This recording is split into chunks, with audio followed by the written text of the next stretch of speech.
कसली डिमांड वाढेल? Fence. Medical, medical. Medical अजून?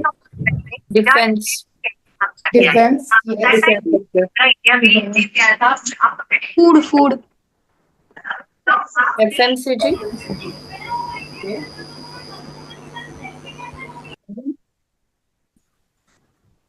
काय काय महाग होऊ शकतं?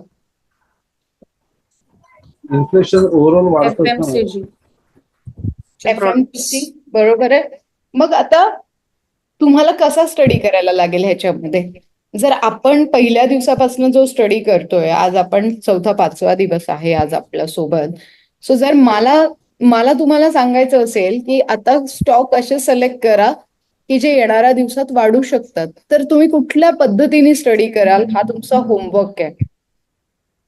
हा तुमचा होमवर्क आहे.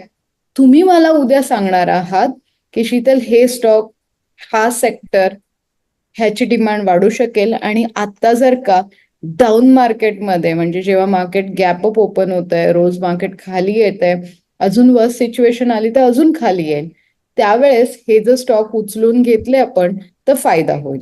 आता तुम्हाला अजून वे ऑफ देते की आता सगळेजण फक्त न्यूज बघतायत, पण प्रत्येक न्यूज मधनं आय एग्री आपला खूप लॉस होतोय,